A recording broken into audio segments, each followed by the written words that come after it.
What is this?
Rangarajan sir, Mohan sir, and dear batchmates.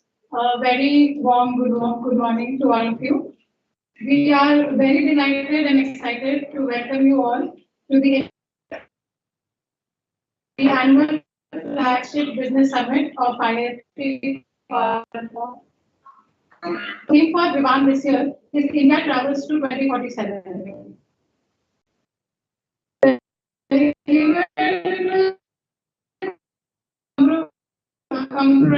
Independence in light of various business domains.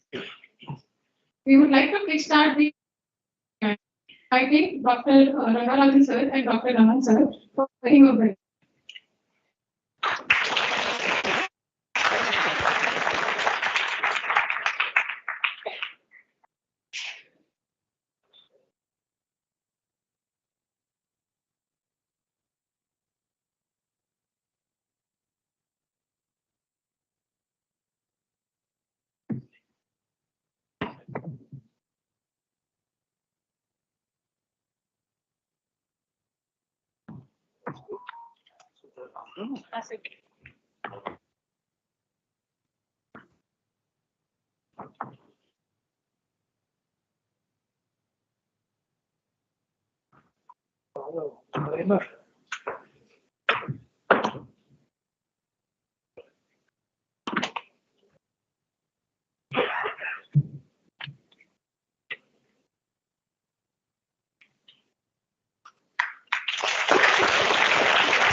Thank you, sir. Sir, we'd like to hear a few words.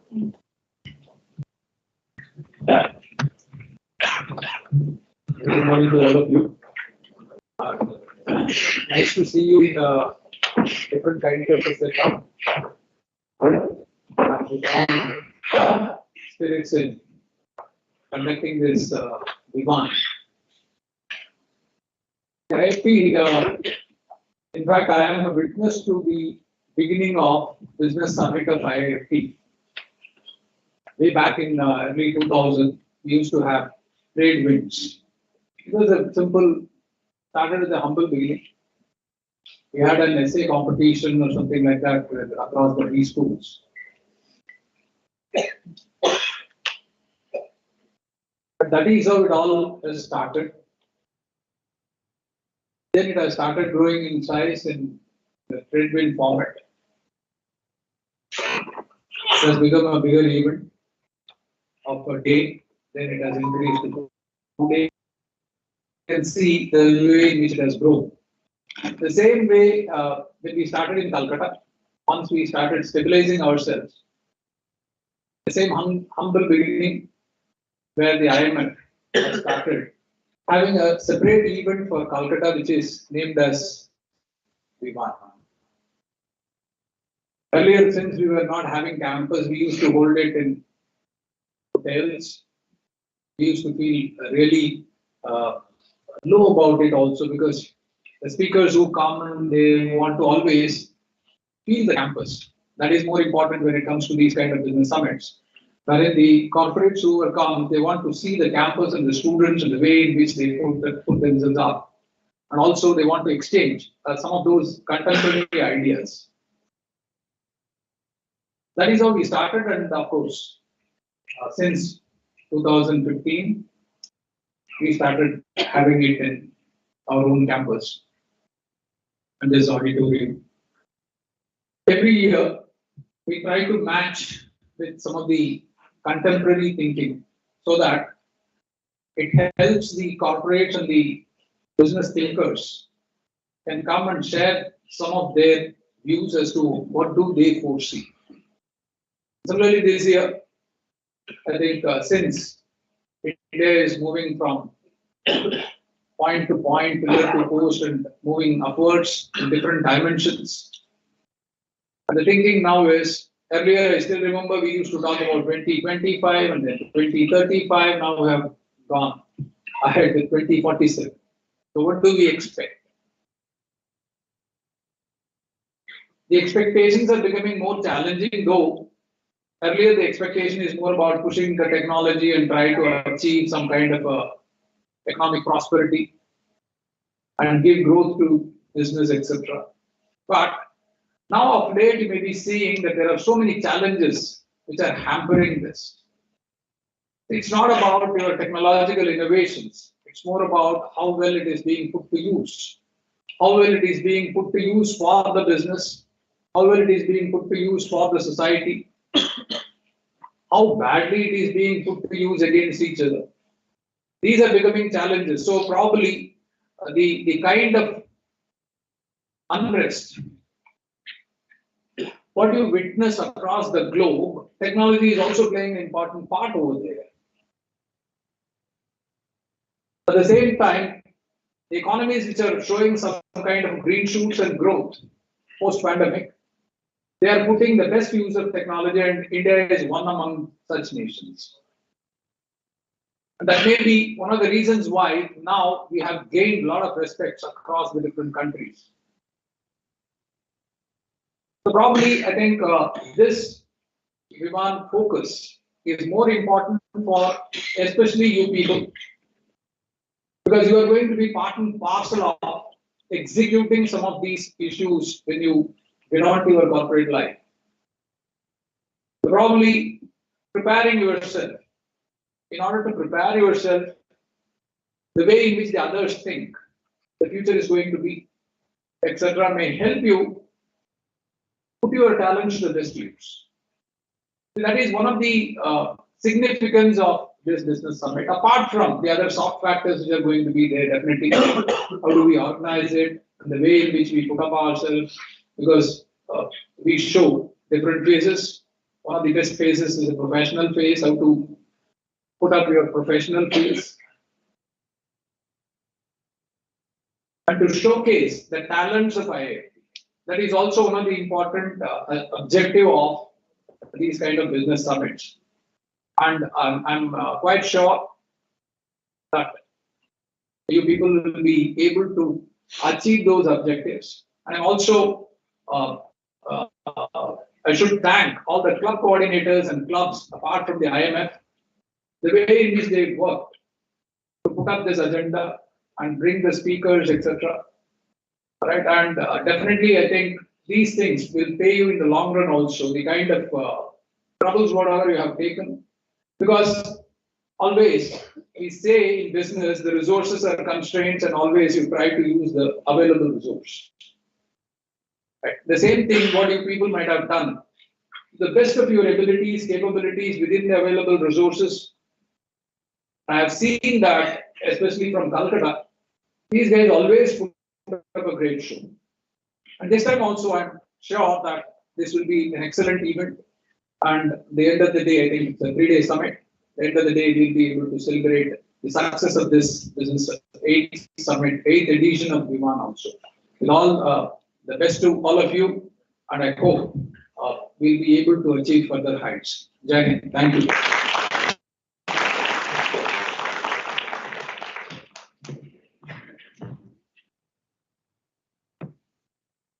Thank you, sir, for your kind words. I would like to invite Dr. Naman Sharma to also grace the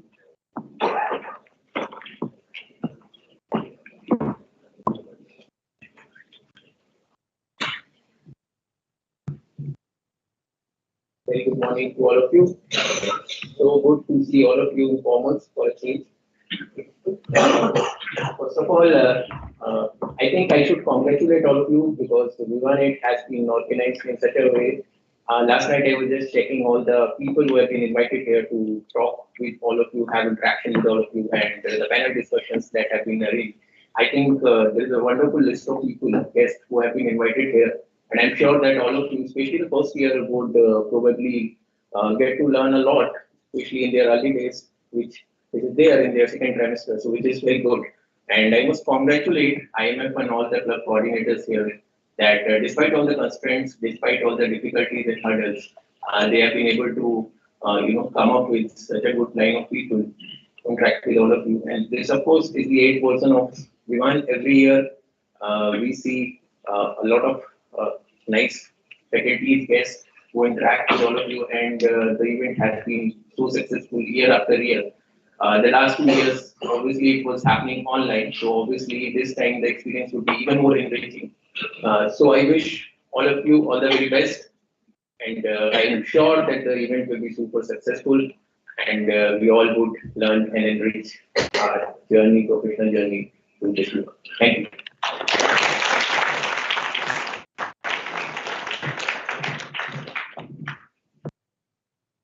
Thank you, sir.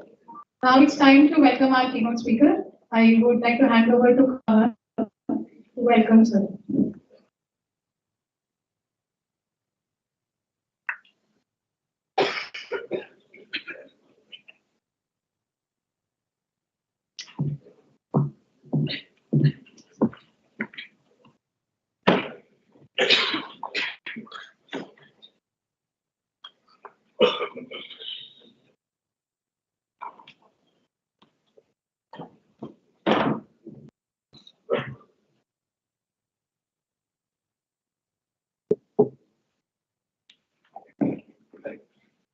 Greetings everyone and greetings sir. Good morning to everyone present here.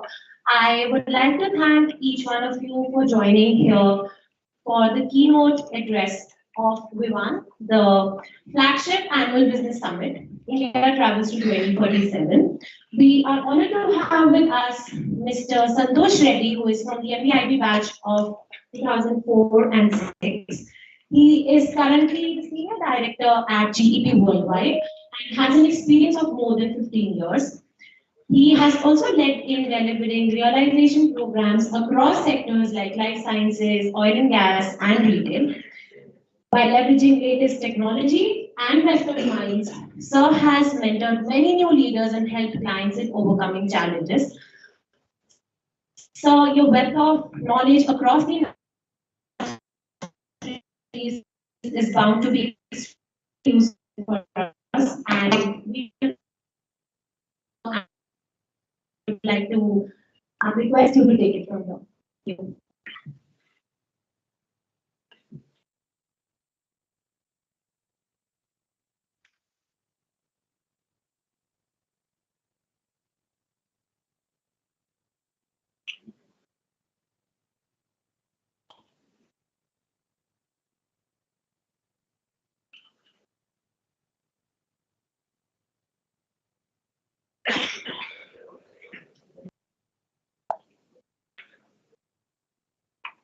Hey everyone,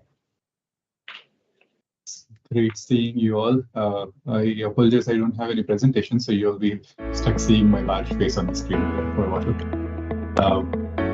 So, namaskaram to all of you. I hope you can see me clearly. I was trying to watch Dr. Rangarajan speak a little while ago, and the YouTube connection was a little choppy for me. So hopefully you're able to hear. Can anyone in the audience just give me a thumbs up that you're able to hear me?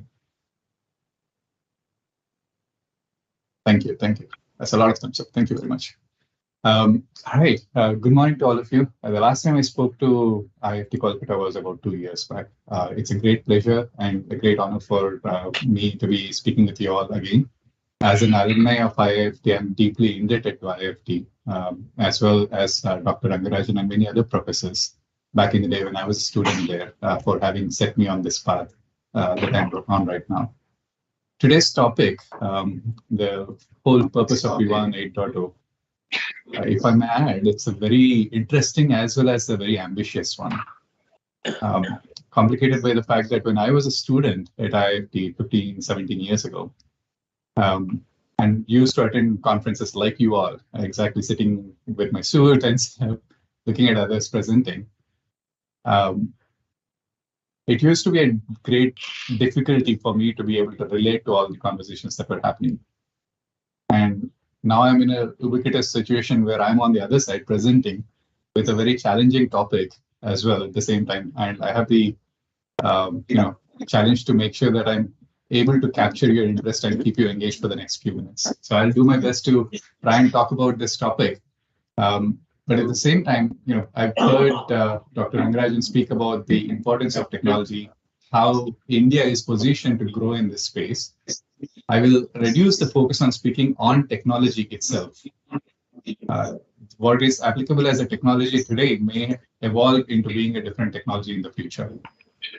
But rather, what we will talk about is the uniqueness of what makes IIFTians different and what is the value add that we can take into the industry and positioning India to become a superpower by 2047.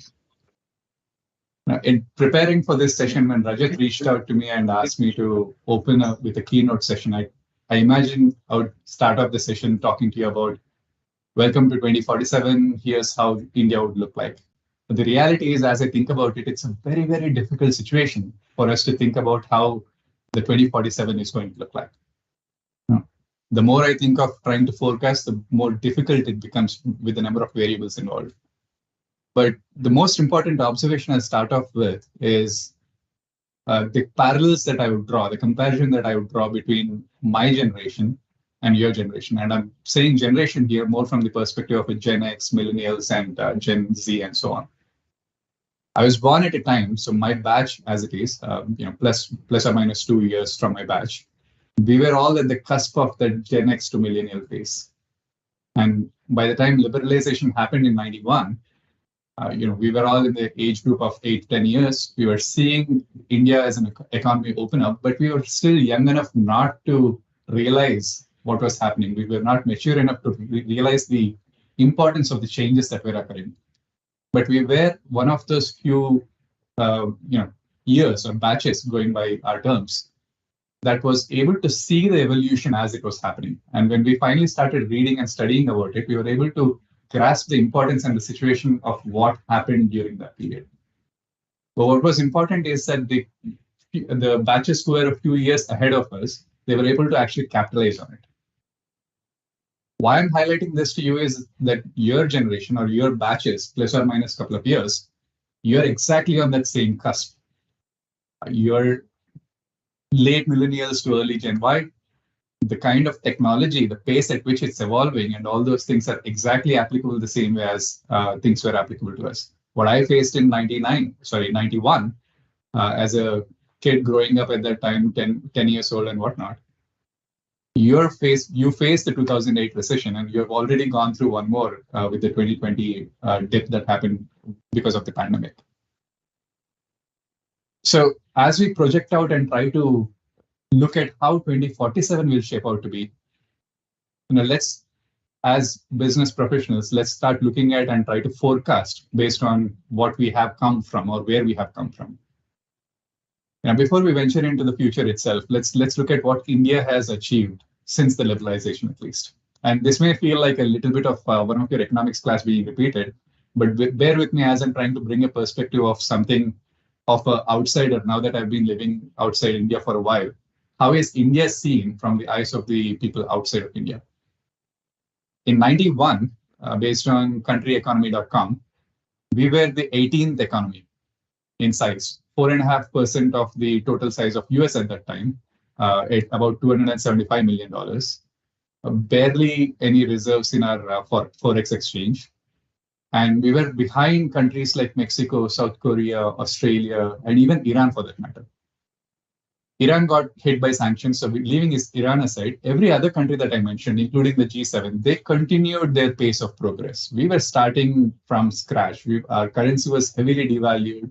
We were out of funds, and we had to start from there. But most recently, if you look at the data that IMF has been releasing, we are the 5th largest economy. We've recently overtaken UK. Just late last year, we overtook Germany. We are poised to overtake Japan soon. And if the trajectory continues, we'll overtake Eurozone in another year or so. And we are only behind China and US by that point. There is something that occurred within the last 10 to 15 years that has accelerated our trajectory of growth and put us on a very remarkably high keel of growth.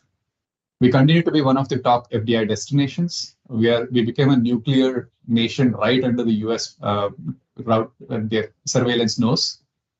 Pharma, tourism, automobile, and other industries took off. Medical tourism is a real thing. We talk about it as a case study when we go through our IIFT educations. Various courses talk about the case in different manners, but I've seen it in reality how much of a respect Indian medical system has when I traveled in Europe or traveled around in US. And it serves as a validation that our infrastructure is not just robust, but it is also a very safe and reliable infrastructure. And in the more recent years, our defense and space industries have also taken off. ISRO just recently launched the 36 satellites for, I think it was One World. And that puts us in an elite market where there's only 4 or 5 other players that can compete in that space. And we're continuing to develop those markets. Our mobile and internet infrastructure is one of the best in the world. Where I live in US, for all practical purposes, the most developed country in the world. And I live in Dallas, which is one of the most densely populated areas as well. I barely get 1 or 2 bars on my phone within a half a mile radius of where I live. Whereas when I visit India, it doesn't matter which parts of the villages that I go to travel, you have much better connectivity. I think I can mention this in a different way. The number of times I've been to a bank in India since I started working in 2006, I can count on my fingers. Just the last year alone in US, I've probably been to the bank more times because internet banking is not a huge thing here. We have to carry credit cards, we have to do banks in person and all that. So the concept of advancements that technology has brought in is completely of a different flavor and has a real practical applicability when it comes to countries like India. And then we have a highly advanced financial services industry. Is it highly regulated at the level of US or Europe? Maybe not. But is it advanced in its capability and sophistication? Definitely. Something that other economies in Asia and Europe are still trying to learn from and try to emulate in their own spaces. And on a socio-economic forum, India tends to have much higher acceptance of women into workplaces. It's a much more inclusive culture. As such, there are political, socioeconomic, and communal rights that continue to exist. But the reality is, in my travels, as well as in my interactions with many other companies, as well as countries, it is equally and a point of discussion within their own communities that women inclusion or race inclusion continues to be a challenge for them. And they make extremely hard progress in that space. And for every little focus, every little step that they take, they advertise more than actual progress itself, showing in their books. But when we look at the reasons behind all this progress that India has made, and GEP is the company I work for, sorry. But when we look at the reasons behind the progress we made, there are, at least in my perception, there are two real things that differentiated India. And we were able to achieve this progress in the last roughly 30 years. A quote that I attribute to Oscar Wilde, I'm just quoting what he wrote. It is through disobedience that progress has been made, through disobedience and through rebellion. Why I quote this is that if you look at our own history, particularly in the last 30 years, we can trace all breakout moments to certain flashpoints that have been induced by the passion of certain individuals. And I'll name a few. It's a woefully small list of examples, but our beloved late President Kalamji, Kiran Bedi, or Kiran Mazumdar-Shaw in women-led entrepreneurship or women breaking the glass ceilings. People like Nambi Narayan in the scientific fields, industrialists like Tata Group, businesses like Reliance Group.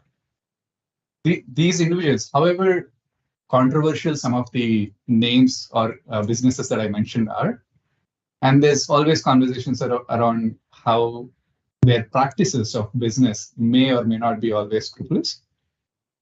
But one thing we can accept is that these groups, entities, or individuals have created a disturbance in the pattern that existed that propelled us to a growth, and that propelled us to a higher trajectory of growth. The second one, and this is particularly unique to India, is the mentality of innovation.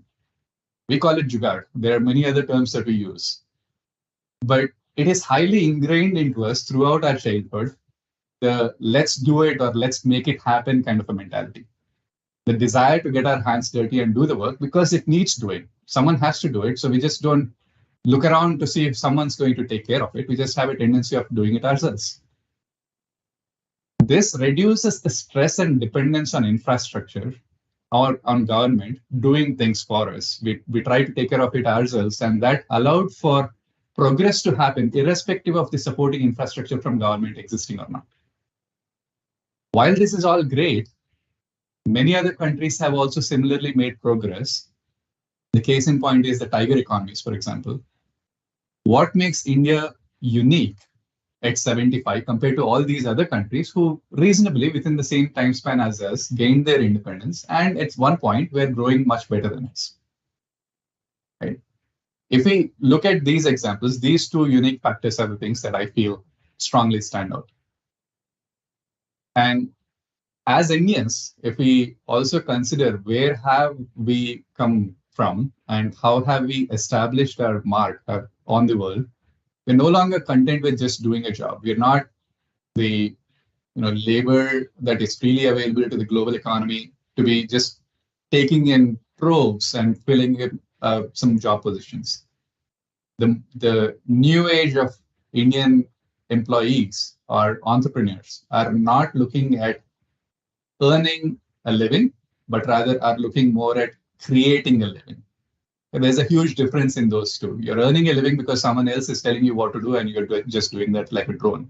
But creating a living is where you're creating the thought of what needs to happen, and from there you're progressing things. We are no longer content with doing a job. More new companies are being founded in India, many in the IT space particularly, but IT is being used as an enabler to try and address practical, critical issues within the general market space. There is a higher degree of access to funding than ever before, faster speed to market, and better access to market for ventures to generate sustainable cash flow. So they are not only spending a long time in incubation, they're no longer doing that. They're in a position to capitalize on taking their idea into the market and generating cash flow sooner. Many are moving up the corporate ladders. Just the last few years, we have seen a ton of Indian CEOs being declared. But this goes back to the first point of what drove our growth. What we should be questioning is an interesting question in itself is, why did suddenly so many CEOs turn out to be of Indian origin? Is there a golden generation that created this kind of a unique talent that suddenly a lot of these CEOs turned out to be Indian? And what is that recipe that we can potentially recreate? And can the next person that comes after Sundar Pichai or Satya Nadella, can that person be an Indian? Or will it go back to being an American or some other foreigner? How can we create that recipe is something that you all also have to start thinking about. The other thing that you will notice is with the advent of YouTube, the sales platforms that could be Amazon, could be other avenues like Flipkart and whatnot, there's an active participation in the content creation economy. And these kind of content factories don't necessarily need a whole lot of education. To be honest, as long as you have a decent enough smartphone with a okay camera, anyone can start creating this economy. And that changes the equation of how much of education do you need, how much of the society overall education level and the maturity level does it need to reach for that economy to start generating and contributing towards the GDP. The other thing that you've noticed also more recently, the news is flooded with this, is of people of Indian origin being in positions of power. I'm talking of Rishi Sunak. There's always controversies around whether he's of Indian origin or not, but leaving aside those controversies, the fact is that he identifies himself as an Indian. And there are folks like Kamala Harris, Geeta Gopinathan, who is the deputy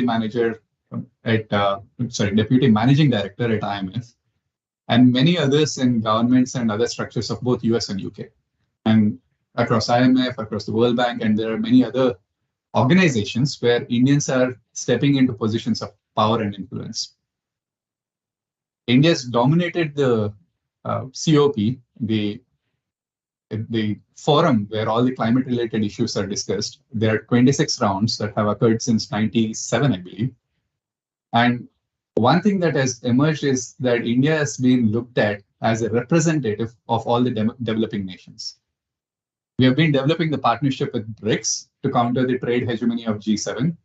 And we are no longer just playing cricket. We are now expanding to multiple other sports and creating an economy out of those sports, which is a bit of a soft power that we are projecting out into the world. And I'll speak a little bit more about that.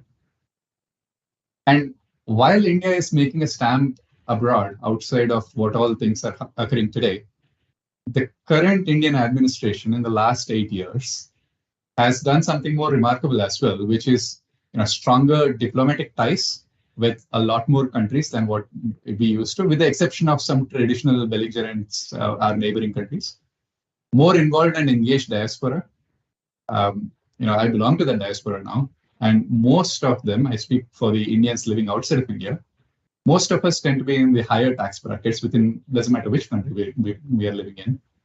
We're developing a narrative of the global South, which is everything outside of North America and the Europe, and it's the Latin America regions, it's the Africa, South Asia, and Japan and China and all. So the East Asia parts as well. And that's home to 80% of the population. But when you look at the inequality of wealth distribution, again, it's a bit of a Pareto principle, but 80% of the world wealth is sitting in that remaining 20%, which is the global North, the North America and the Europe. So standing up for this global South as a representative and trying to drive equality in wealth as well as equitable distribution of all resources, that representation is something that we are slowly stepping into the shoes of. And this was very clear when during the pandemic, our Prime Minister Narendra Modi reached out to 70 plus countries with vaccine diplomacy, where the developed economies with a ton of their vaccines, like living in US, I can vouch for this, where the vaccines are available, but people are not willing to take it anymore. And that was the situation even through the pandemic. There were always more vaccines, but they have turned isolationist. They did not want to give it out just in case there would be a citizen who needed it. While that was the situation with all the developed economies, India was actively pushing vaccines to all the smaller economies, trying to make sure that they don't suffer the economic collapse that they were staring at. Taking ground or standing our ground against US and Europe, asking to cut back India from purchasing Russian oil, while they themselves continue to purchase Russian gas. Traditionally, I don't think India has ever stepped onto a large stage like this and took a stand so firmly when under such a huge pressure. We always used to toe a very careful line, trying to be very diplomatic, but this is the first time where we are not being very diplomatic. We are in the face of people saying, this is India, we are on our side, we are our own side, right? That's huge statements coming from the current administration. And finally, huge investments going into GST, UPI, NEP, Gati Shakti, all of these aimed at attracting continuous new business. Apple's already opened their presence. There are many more companies, both from US and Europe and Taiwan and Japan. They're all going to start coming into India, all of which is, leading to one thing. India is not only recognized or acknowledged as a country, which was always the case, but it is widely talked about and considered in the plans of companies, of foreign governments, and at a much larger scale than any time before. For the sake of this conversation, let's assume there is a positive intent. There's always naysayers, or there's always a polarizing view about whether the government is doing the right thing with GST. There are pros and cons. There are case studies of where probably improvements still need to be made and whatnot. But for a moment, let's assume positive intent, that the initiatives of the Modi administration will be reasonably successful.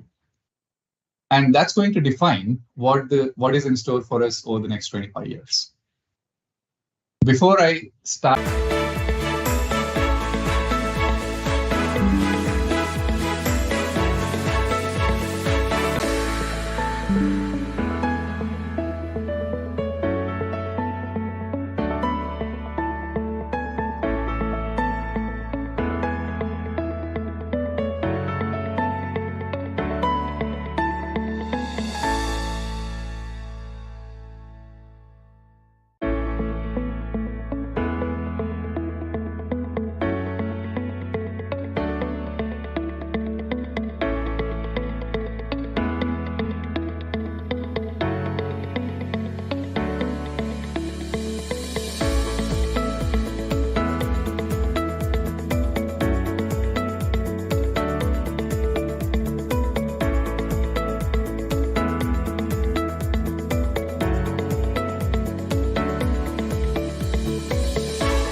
thank you.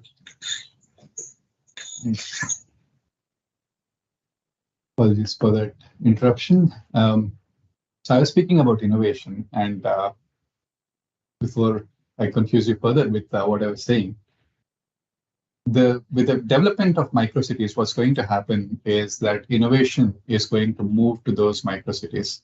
Most of the innovation that you probably hear of, see in newspapers and whatever else happens, right? It's centered around the current economic centers of the metropolitan cities, as well as the more common second-run cities like Visakhapatnam and so on. But with many of these micro centers coming up and the rural areas getting much better accessibility, you will see these repeatable and practical innovation happening there. And the key challenge is going to be around how do you take those ideas, be in a position to market it and monetize it. So that's the creator economy that I was speaking about, which is going to lead to some grassroots level entrepreneurship, entrepreneurism. We will continue further dominating in some industries like space, weapons, and medical tourism. They'll just continue to grow. And then there's the soft power that India is going to continue expanding in the space of art, music, movies, cricket, for example. We fund, as India, BCCI, we fund nearly 90% of the money that ICC receives, which is then distributed to all the countries. And the soft power of cricket is so strong right now that even US has started opening up not just cricket coaching centers within their own schools. They're giving scholarships for cricketers to start joining universities, and so they can start building cricket as a base of sport within the country as well. And they've also I think they're going to co-host the 2024 ICC T20 World Cup in 2 years' time. So, in fact, it's very close to me, so I might even be able to drop in and visit, catch a game. More such sports, particularly Indian sports like Kabaddi and all, will start seeing a global market. But the softer point there is that the soft power, the more Indianized way of showing that there is a presence of these sports in a global market is what's going to start happening. And if I can say this, one of the African proverbs say, if you want to go fast, go alone. And if you want to go far, go together. This is unattributed. Don't know who might have said that, but I think we will see an India that is assertive in its growth, which will expand its operation to the next set of developing nations, both in Africa and South America. So the global South that I was talking about, it's not going to be just a representative voice of the economies, but it will also try to invest and take them along on the growth initiative.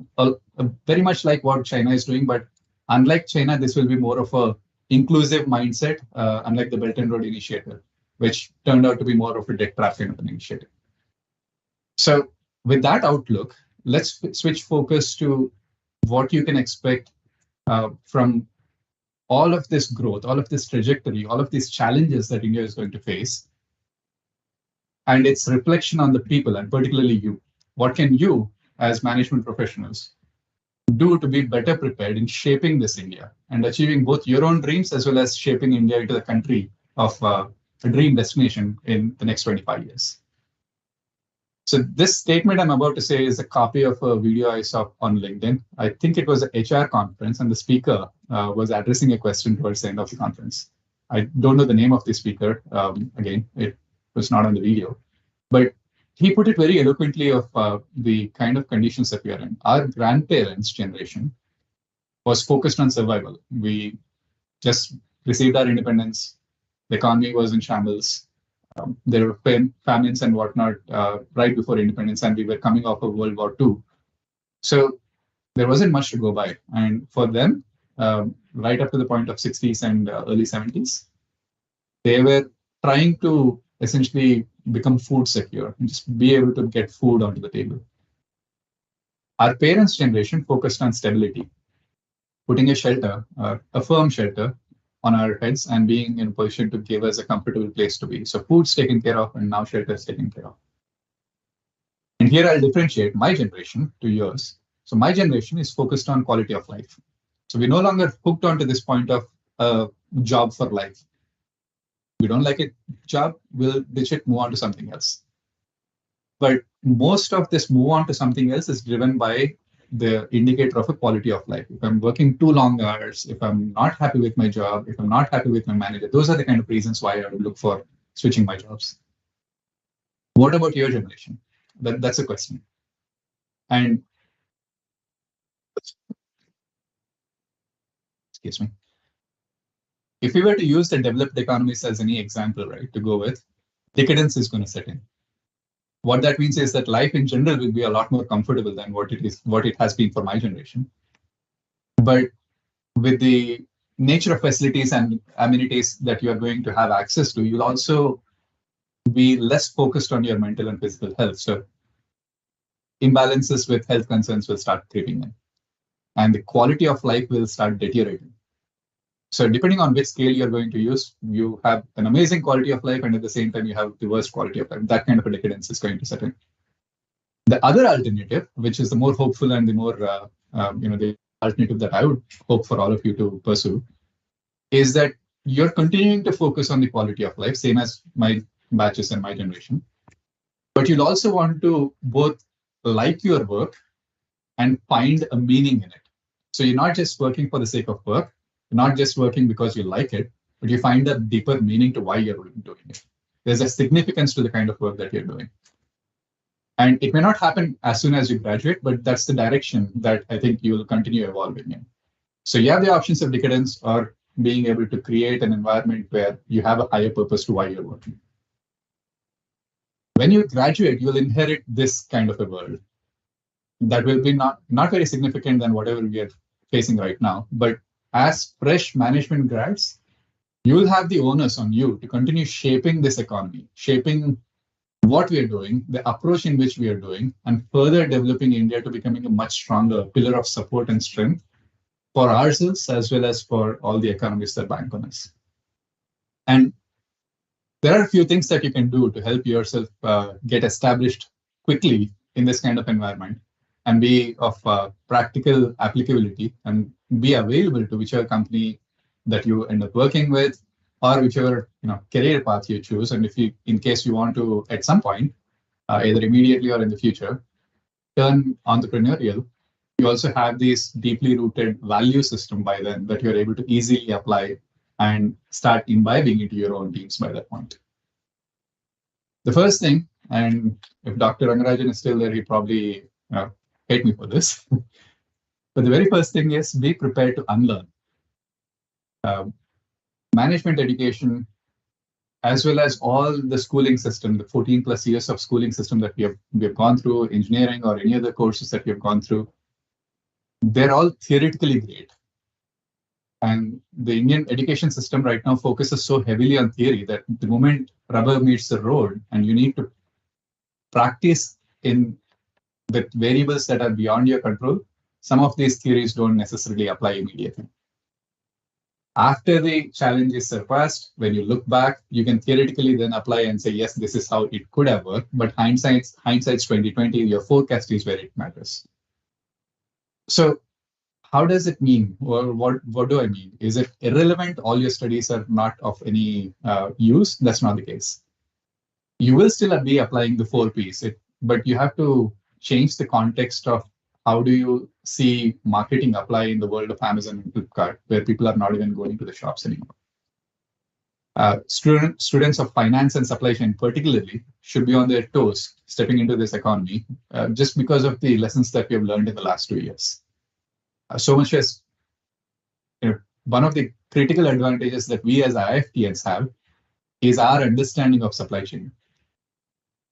The port visits that we do, the industry trips that we do, interactions with our own alumni like me or any others who are more recent graduates, the kind of insights that they provide differentiate us, because as much of a comedic explanation is this, there are many within our peer groups from other schools that have a concept of farm to table, where farmers produce something, it magically appears on the table. They don't have the respect or the appreciation of the kind of effort that goes into all the different elements of trade and supply chain and manufacturing that necessarily happens to bring the final product to our table. The focus on content creation, and this is sort of an unusual advice that I would give to anyone, but now in a position that I am in with my own team, raising 2 kids, one of the things I would actively keep promoting is that you should create content. Don't just read, don't just follow others' recommendations, but create your own content, develop your own view, express that thought, speak up and be heard. And one of the easiest ways is to just be able to broadcast it. Be very clear. It does not mean getting on a Twitter and getting into a bashing fight with someone else who doesn't agree with your view, but start being in a position where you're able to project out your thoughts and get a healthy conversation going with like-minded people or people who have opposing views, but without degrading into any arguments. Don't be afraid to try new things. This has a firm rooting into how venture capitals operate. You'll see if any venture capital firm that you are interested in or follow on the newspapers, if you look at all the investments that they have made, all the ventures that they have funded, there's a full commitment to what they're funding, but with a very thorough knowledge that 90% of them are going to fail. They may not even get a penny out of that. They may lose their entire investment, but they're still okay to do that. Because the way venture capitalists work is they do their due diligence, they try to be more thorough in their job and everything, but at the end of the day, they do not have a very firm indicator of whether a business is going to be successful or not. And while those 90% fail and they lose their entire money, it's those 10% that really do take off. That not only covers for the 90% in loss, but they're bumper bonanza of sorts that are going to give in more money than whatever they put in. So all those valuations that they make, all those bets that they take in terms of funding new businesses are to try and find that 10%. Not so much that they're trying to be very perfect right at the beginning, but they're hopeful that 10 out of those 100 are going to turn extremely profitable. But then also be ready to fail and fail fast. It's a concept we use in digital transformation. The most recent role that I'm playing for the last few years is that of a digital transformation executive, where the idea is to develop a proof of concept. It doesn't have to be an IT platform. It can be applied to anything at all. But you're developing a proof of concept, evaluating it with a target user group. And depending on their feedback, either you're scrapping the idea or modifying it and repeating the cycle. But the idea here is that you're preparing yourself to fail quickly and safely without making too much investment and then losing all of it. So don't be afraid to try, but also be ready to fail quickly and be able to course correct or move on to the next thing. About 4 years ago, under particularly tight timelines on a project that I was managing, I ended up coining this term. And I'm claiming that I coined this term because I searched it up. It's not actually a term on Google, at least. So I'm taking credit for it. What I called it is action at the speed of thought. What it means is when you have a thought, don't sit down, write huge business plans about it, think about what you'll do, where you will do, who you will need support of, what kind of systems are you going to put in place and all those.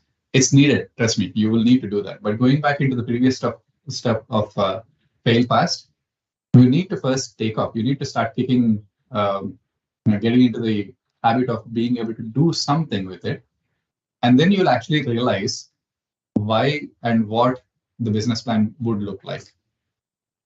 Now, I know IIFT is a bit of an exception here, but many business schools insist on at least a couple of years of prior work experience before we join the institute. And the reasoning behind it is that you have a different kind of an experience having gone through, and as you're going through your coursework, you're able to relate to it.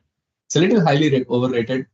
Even I was a fresher when I joined IIFT, and I did not see any such difficulty, but that is the concept that I'm trying to apply here, though, that in a professional environment, when you're not academically reading anymore, you're trying to prove something and you need to try and prove it quickly.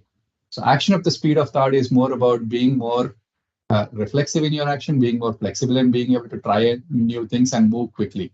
Don't think of it and then park the idea to be able to try it at some point in the future. If you think of it, try it out a little bit, document it sufficiently enough. Document doesn't mean creating lots of documents, but just record it as an idea somewhere that you can come back to at a later time, but you've at least tried it out by that point. And irrespective of which field that you end up working in, right, whichever function, whichever field or industry that you work in, Always remember that the things that you're going to develop, be it processes or content or systems, or if unless it is finance where you're just following certain predefined steps. But if you are more into investment banking where you have to develop models, financial models and whatnot, most of your data gathering is on either historical data or you learned of that by doing the job yourself. Or if you're a consultant or a researcher, you'll end up interviewing people who do that work today and then develop your perspective of what needs to be the output. But keep in mind that your output itself should not work for the same people that you have interviewed or for yourself in case you are building it on your own experience. Always keep in mind of developing the next set of processes or systems to be conducive enough for those coming 2 or 5 or 10 years later also to work on. This particular point has been a game changer, particularly in my career, where as a consultant, I was able to advise my clients of not what they need to do now, but rather what they need to be thinking of the process that should be supporting the people who come straight out of college 2 or 3 years later. That's been a game changer in being able to act as a consultant because in many instances, clients hire you not because you know something different. It's just they could have done the same work as well, but they just don't have the time for it. And they're asking you to do that. Where the value add that you bring in is having done this exercise multiple times over for different clients, but that knowledge has to take shape in being able to provide a recommendation that is practical now as well as a few years down the line. And finally, to whatever degree you can afford, be active in your community. Stay socially responsible and politically active. And I say politically, not so much that you get involved in politics, but be politically active to a point of being able to hold the politicians accountable or the political groups accountable. You need to be more knowledgeable with particularly where fake news and explosive news are spreading around. You should not be a part of the problem. You should be part of the solution. And that means you cannot just blindly believe the news. You do have to get involved a little more and be able to realize what the ground reality is. It is much easier to do it in India than most of the developed countries. For me here, it just became impossible for me to do it on a consistent basis. But when I was still with IBM prior to joining GEP, I was awarded Volunteer of the Month in January of 2007 for work I did in some government schools on the outskirts of Hyderabad through IBM. Apart from the joy of being involved with children, teaching them and playing with them and whatnot, there is a lot that I was able to learn of the ground realities. And we as IBM were able to take some infrastructure back into the school that did not significantly change how the kids themselves were interacting with the school, but it elevated the kind of knowledge that they were taking back after they attended the school. Their purpose for coming to school was free midday meals. After our engagement was done, their purpose for coming to school was learning something new. So that differentiator is something that we were able to do. And it's a lot more easier to do it in India than any other country. So with that, I would say these are the recommendations from my own personal experience, from my travels, both in Europe and US, the kind of respect or reflection amongst people, both racism as well as other kinds of things that I've faced under the different regimes. In the previous regime, there was an aspect of, oh, you're an Indian, so you're probably corrupt, kind of a point of view to you're an Indian, we respect you and we appreciate you being here and taking charge of whatever you're doing. That shift has occurred in the global mindset. And you're walking into that kind of a mindset, that kind of a respect and recognition that you already have. And there is an onus that is going to be placed on you all now to be able to take India forward and get to the point of what the next 25 years are going to look like. So do all these things, not necessarily every one of the things that I mentioned, but I'm hoping and I'm very, very positive of this batch as well as the generation that you're all going to shape an India where I can come back home, retire, and celebrate the 100th anniversary in 2047.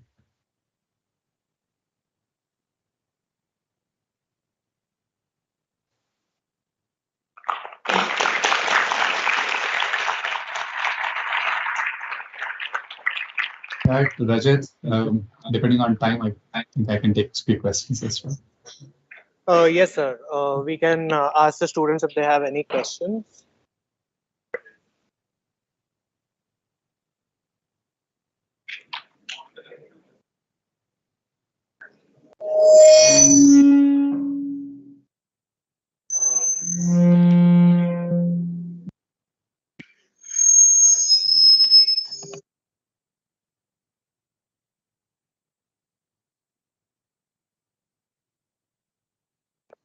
From the batch of 34. So my question to you is, knowledge management and translation will become more challenging to us as social media changes and influences the way we work. So how can we put it to effective use in the coming 25 years so that we can change ourselves and become a developed nation? That's an interesting question. So knowledge management in itself is not going to be a challenge because there is a lot of information out there, and to a good degree, quite a bit of it is translated into commonly used languages, right? And I don't think it's the knowledge itself that is going to help us become a developed nation. We are the oldest civilization. We have tons of knowledge. We actually lost all that knowledge for various reasons. Subject to various conquests and the colonial era and whatnot, pretty much destroyed most of the evidence of whatever knowledge we had. I doubt knowledge in itself is going to change us to being a developed nation. It's, to be brutally put, it's the economy that needs to change for us to become a developed nation. Now, if you look at any of the developed nations, do they have poverty? Yes, they do, actually. Very bad poverty. Are their schools awesome? No. Indian and Chinese kids will beat the pants off of any of the developed nation kids. It doesn't mean that the system itself is bad. The system's reasonably okay, and it is fit for purpose for sustaining a developed economy. So with NEP, the National Education Policy, the vision is in another 10 years, the people that are going to come out of graduate institutions are going to be a lot more educated, and it's going to be a lot more in number as well, because we are trying to push for a policy of everyone gets educated. What it means is that the collective intelligence, collective knowledge of the country is going to take a step up. What you do with that knowledge is where the challenge lies, and how we harness all of that is going to define how quickly can we get into a developed status. I don't know if that addressed your question. Yes, thank you, sir.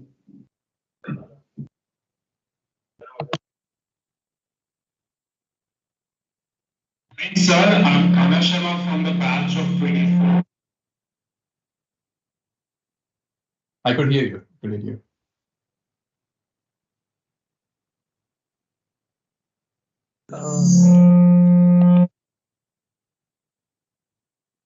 Just a second, sir. There's some issues with the mic. Sure.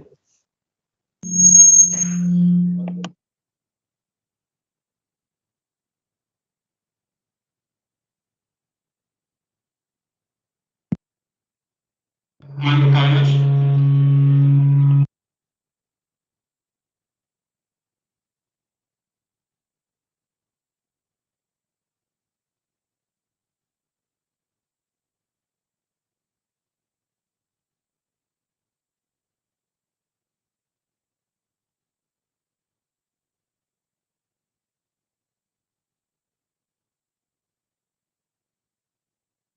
Sharma from the batch of 24. So my question is, since you have mentioned the energy crisis as well as the dependency on oil, so how do you think India would be able to maintain its sustainability goals in order to achieve its growth plans for 2047? Good question. No good answer though. The reality is that the entire world economy is still heavily dependent on oil. And there's a particular infographic. If you go on to, for the last few, since 2017 at least, I've been working in the oil industry. So I know particularly close details about it. If you look at an infographic of the size of an industry in US particularly, it's mentioned in trillions of dollars for each of the industry. Automobile is something, finance is something, pharmaceuticals is something. The oil and gas industry alone is going to encompass all the industries. That's how large oil and gas is. And there is vested interest within the oil and gas companies to be in a position to continue being the preferred source of fuel and energy. But at the same time, with the growing focus on renewables, the large players across the world, they are all realizing that they now need to start heavily investing into renewable energy. What needs to change is not so much the reliance on oil and gas. I think for the foreseeable future, that is going to continue. Nothing's going to change. But more research funds have to go into renewable energy. And it can't be any renewable energy. It has to be solar energy only. Nuclear energy is more expensive. It is going to continue getting more expensive because of the kind of infrastructural issues that you'll face. Maintenance itself will just keep the expenses high. Wind is not very sustainable. Either it's too windy or too less windy, so you're really playing into the whims of the wind. What happened with China demonstrated that hydel power is also not very reliable. In case of drought, you're pretty much left high and dry. That leaves solar as the only option. Now, the situation with solar is slightly unique. The current photovoltaic cells and whatever other technologies are being used, they're generating an efficiency of about 26%. The recent researchers, whatever Norway has done recently, they've managed to push it past 30%. But none of these are industrial scale.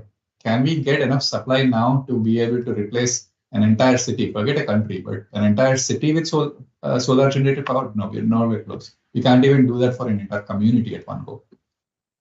So until we manage to achieve that scale, and also consider that the raw materials involved in solar energy generation are mostly centered in China. So all the other countries right now are trying to develop their infrastructure and find the raw materials as well within their own space. India is investing heavily into developing our own structures as well, right? So all of these will take time to mature and get to a point of sustainability. And until that point, we will have oil reliance. Now, is it going to take 10 years or 20 years? It's anyone's guess. But with the big players stepping into this space, you'll see acceleration happening at a very massive pace. Right now, all the funds that are going into research are mostly academic funds. Whereas once the big guys step in, the industrial research and development arms also will start investing into this, and that will accelerate the pace at which we discover more sustainable options. So I would put maybe 10 to 12 years away before we are anywhere close to being sustainable outside of oil. Thank you for answering my question, sir.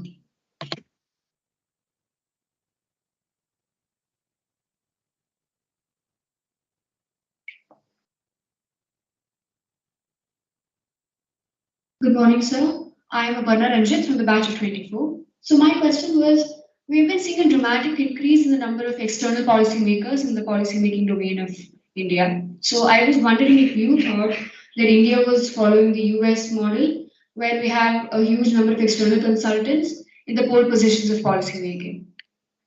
It's a good point, actually. It's not so much that external policymakers are influencing, but if you consider India now stepping into the global arena as a pole by itself in a multipolar geopolitical situation, we do need the external perspective of what we need to be doing or what we are probably missing out. It's called blind spot. It goes back to the point about when you're developing new things, don't rely on just your own knowledge or your, whoever you're interviewing and researching with, right? But you have to create the outcome for people who are not even yet using it. Now, if I use an example of an iPhone, the iPhone was released in 2007. Since 2007 to now, there have been multiple versions to it. iPhone 14 has come out, and it's being manufactured in India, actually. So that's a moment of pride there. But there's a comic infographic on this, where if every feedback request that came to iPhone was honored, we would be dealing with a brick which has a kickstand stand, which has an antenna that comes out, which has a floppy disk, a CD player, and whatnot. When iPhone itself came out, and you all should take a moment to watch Steve Jobs' presentation of how he introduced the iPhone. No one at that point imagined the need for an iPhone. No one imagined a device without too many buttons. There's just one button. How can a device work with that? But he introduced a need into the market, and since then, every other brand started adopting it. BlackBerry just died after that. So you are creating all of this for a user group that is not even aware that they need something. Now, it goes back to the same thing where we are trying to become a geopolitical leader. We don't know what our blind spots are. And that's the reason why we consult external parties, just to run our ideas by them, see where our blind spots are. And that's just one example. There could be many other reasons why we're doing this. But that would be a sound judgment to make sure that we are covering our bases and getting external perspective as well.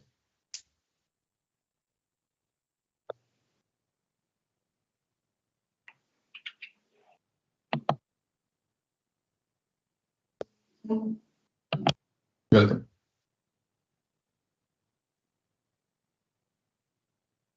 Thanks, sir. I'm Kushi Jain from the batch of 24. So, sir, my question was regarding metaverse, that nowadays there are various opportunities that the businesses are looking for into metaverse. So, how do you think that these growing services can be leveraged to envision a better India in 2047? I have a personal perspective of metaverse. It's not a new concept. It existed in 2006 as well as Second Life. IBM was a co-innovator in that space, and I actually was one of those early test subjects who used Second Life at that point.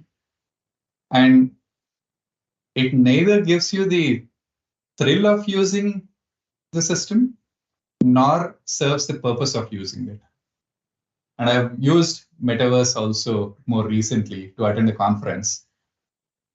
And I felt I could have just dialed in on Teams as well, and still would have probably received a better overall experience than joining into Metaverse. Personally, I feel like it's going to be a massive failure. There needs to be something more practical to its application. But until that practicality steps into the realm of reality, whatever practicality is coming out of the metaverse space, doesn't matter if it's Meta, Facebook Meta, or any other company investing into this, it's mostly generating buzz around marketing.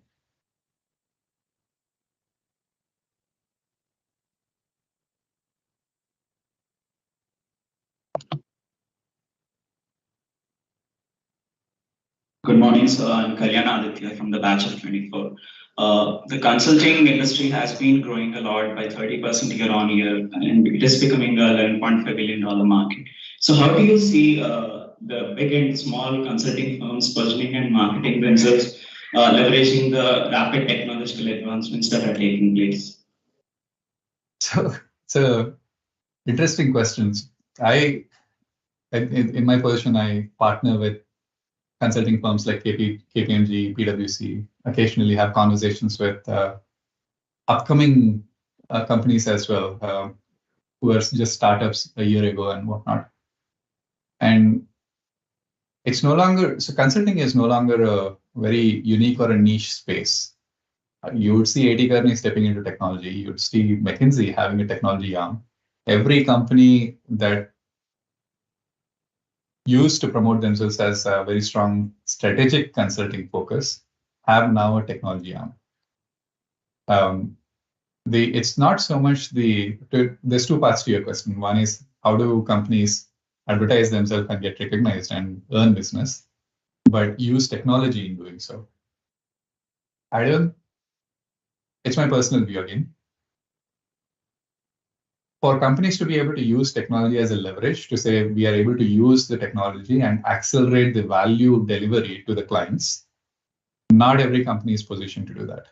They're using technology as a sales pitch to say we understand technology, but when the reality is when you create processes, this may be a little more technical than what you would anticipate, but you all probably have studied creating process maps, right? What you create in a process map is a set of boxes with arrows linking those boxes. But the reality of systems is there's data within them. The systems are connected with 100 other systems. The systems are connected within themselves across multiple documents or multiple data elements and whatnot. So the box is an extremely poor representation of what happens within the box. A consultant, a strategic consultant, will draw a box. A systems-oriented consultant will peel the box off and say this is trash, and then develop some multiple layers behind that. So those who are strongly able to project this secondary skill of being able to look beyond what's in the box and being able to see how, and not just see and visualize, right, but also project it out in their sales pitches to say, we can see this is how all of your infrastructure is going to come together. This is how your IT landscape is going to look in the future. Someone who's strong at that, those kind of sales teams are going to be more successful.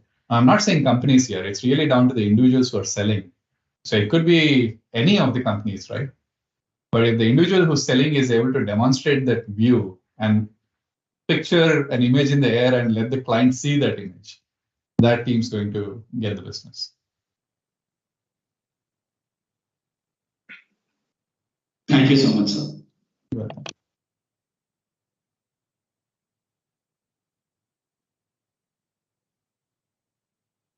Good morning, sir. I'm Soumya. I'm batch 24. So you've spoken about India's potential growth, that it could be the third largest economy in the future. So how do you think India's economic policy reforms can be changed so that the demands can be improved, the supply constraints can be removed, and there could be a huge investment deals related to infrastructure? I think it's already happening, right? A lot of the initiatives that the current administration has taken up, be it NEP to develop the intellectual capability within the workforce and essentially develop the workflows, be it Gati Shakti or the unified payment platforms in the finance sector, being able to develop that platform that can then be brought to every person. As long as they have a phone number, you're able to receive and pay. That's an unheard of a concept in developed nations. But you're in your ability to get UPI into the hands of everyone, you've created a customer base. Now you need to figure out what that customer base needs and be in a position to make it and sell it, or import it and sell it. Preference is make it locally. That way you're generating economy and the money is rotated within the economy. The problem now shifts to how do you develop that manufacturing base? And I think with the unified logistics plans that are coming up, with the hub and spoke model development and developing a better infrastructure on the intramodal transport system within the boundaries of the country, and improving the export-import infrastructure at the ports and receiving points within the country, the dry docks and whatnot. I feel like that will ease up the current time to get materials from the source of supply to the source of demand. And the more smoothly this traffic flows, the higher the volume of traffic that's going to flow as well. So even without further investment into more companies setting up shop in India, just easing up the logistic bottlenecks that occur today are by itself going to generate, not just generate the demand, right? Meet the demand. Now, with the added benefit of Gati Shakti trying to bring more business into India, $1.2 trillion is no small amount. Even US doesn't do those kind of investments anymore. That kind of investment is going to bring in the best of the companies that are there away from the Chinas and Malaysias and Thailands and everyone else, try and center them in India. And there's a unique advantage that we carry, right? And I'm sure you've already heard this hundreds of times in case studies. We have a huge English-speaking population, very highly mobile population. So we're not attached to our home. We are open to relocate and be able to work in any part of the country. The infrastructure of people movement and everything is much more conducive now. The governments are a lot more friendlier and receiving, welcoming, even though there are different state governments and there are still complications that we need to go through. The situation is far better than what it used to be. So all of these together are going to improve the overall condition of the supply as well. Is it going to happen tomorrow? Unlikely. Is it going to happen in 3 years? I believe so.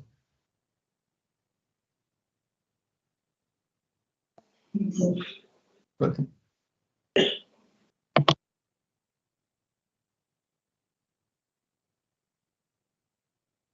Sir, because of the paucity of time, we'll take one more question, and then there'll be a thank you note. Good morning, sir. I lost your voice. Sorry, I couldn't. No, can't hear you still. Sir, our campus head, Dr. Rangarajan, wants to talk. Okay. Yes. Santosh, I hope I am audible. Yes, sir, you are. Okay. Very good to see your travel from trade winds to Vivaan.